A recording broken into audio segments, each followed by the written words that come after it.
Hello friends, it's Lindsay Satterfield, productivity trainer and coach, and I'm here to talk to you today briefly about how to get the most out of 2020. It is possible. This is not a joke. In fact, 2020 has been the butt of many jokes, and I can see from scrolling Instagram that everyone is good and ready to move on, right?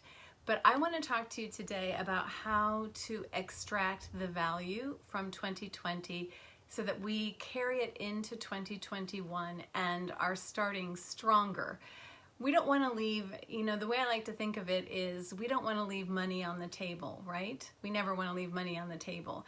And when we don't look back and extract the value out of a period of time, whether it's the past week, the past month, the past quarter, or the past year, then the question is, do we really get the benefit of it? So this has been a hard year, and we want to make sure that we do get the benefit out of this year. And part of the way we do that is hi Michelle, yes!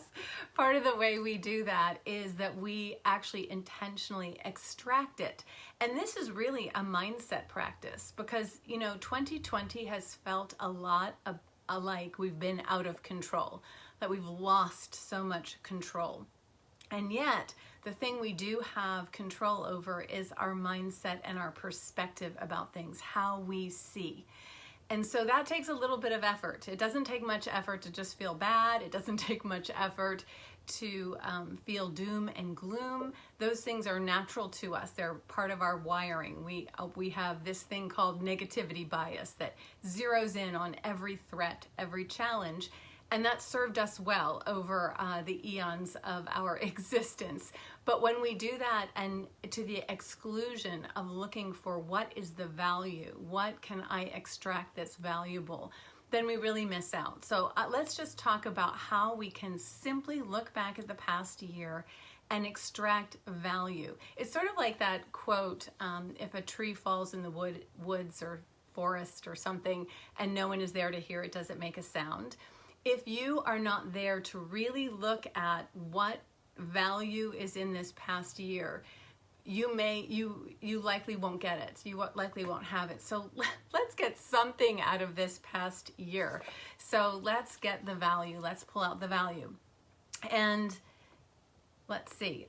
This is going to be, I'm going to do this in 6 steps in 3 different areas. So I have a sort of longer form version of this, but I thought, let's do everything easy in 2020 because we don't have a lot of extra energy, right? So this is the quick and dirty version. Okay, so it's in 3 different areas we're gonna look at. We're gonna look at accomplishments, challenges, and giving. And this is how you do it. Super simple. Just grab a sheet of paper, and I will also put the steps in the comments below.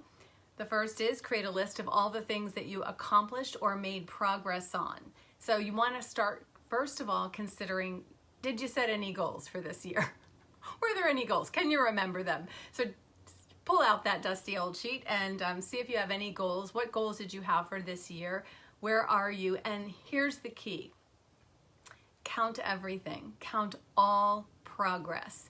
So if you set a really ambitious goal and you got a quarter of the way there or halfway there, you want to make sure you claim that quarter or halfway, right? It's like the example I like to use is climbing a mountain. If you intend to climb Mount Everest and only make it 25% of the way up, 25% of the way up is progress. You're headed up that mountain. So make sure you count all progress. So look at your goals for the year, but also consider other areas of life. So certainly work, business, professional, health, home, finances, friends, family, contributions, if you've done volunteer work.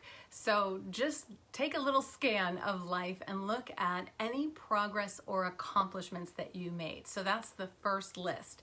Then next to each thing, you're going, and this is going to be a little pattern you'll see, you're going to write the value of that accomplishment to you or that progress to you. What's the value of it?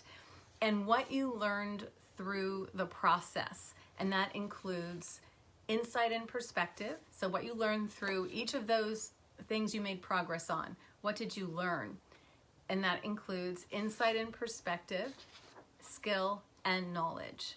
So that way you're really pulling out, I trained for a marathon. I couldn't go to the marathon because they didn't have the marathon, but I did X, Y, and Z. The value was this to me. The skills I learned were X, Y, and Z.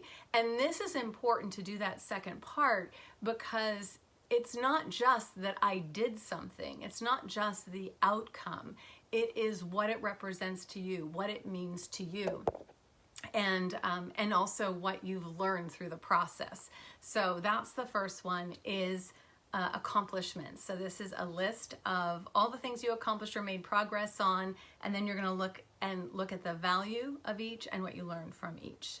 Okay, the second area is challenges, and we should have no difficulty coming up with challenges. There's going to be some universal challenges, I have a feeling, on our lists. So you're going to list out the challenges and think about when you're thinking about challenges, think about circumstances, disappointments, mistakes. Okay, think about circumstances, disappointments, mistakes, however you call those things. Some things we bring on, some things are just handed to us. Here you go. Here's a challenge for you. And here's the thing to keep in mind. When people typically look back at what taught them the most, what advanced them the farthest, it's usually the challenge. So, ergo, this year, we got some opportunities here, right? We have some real opportunities. So, create a list of the challenges that you experienced this year. Consider circumstances, disappointments, mistakes, or any other thing that you qualify as a challenge. And then, next to each one of those things on that list, write what you learned or gained from each, including the insider perspective, skill, knowledge. Maybe you become really expert at doing puzzles. Who knows? You never know the hidden talents that you can find when you are in a global pandemic, right? Okay, so that's the challenges. So we've done accomplishments, progress and accomplishments. We've done challenges. And then the last one is giving. So this is where you create a list of ways you've contributed or supported others. And it can be through your work. It can be through lots of different ways. Think of people that you know. Think of causes that you've supported, the times you've spoken up, times you've given time or money that you've given, and how you helped. So just write a list of the ways that you've contributed or supported others over the past year. And then next to each, write what you learned or gained from each of those, an insider perspective, a skill, or knowledge. So that is it. You're looking at accomplishments, challenges, and giving. You're listing that category out, and then next to each, in the first, you're identifying what value it has to you, and in the and also what you learn through the process, and you're doing that through also for challenges and giving. So that's the process, is you're going to extract the value. It is amazing. I mean, mindset from a performance point of view is 90% of the battle. And this is a great mindset exercise, the habit of looking back and extracting value. Because what you're doing is you're doing the art of the reframe. You could look back and just see, you see all those dumpster fire memes on Instagram and Twitter and all of that for poor 2020. So, but what you're doing is you're saying, okay, I could see it that way, but I'm going to pull out, before the whole thing goes, I'm going to pull out the value and use it to propel me forward in the coming year. So that's really the exercise. And the thing about it is it gives us the two triggers of motivation, the two primary triggers of motivation are control and meaning. And so what you're doing is, by extracting the value, that is an act of control, taking control over your perspective, which is the one thing we really do have control over.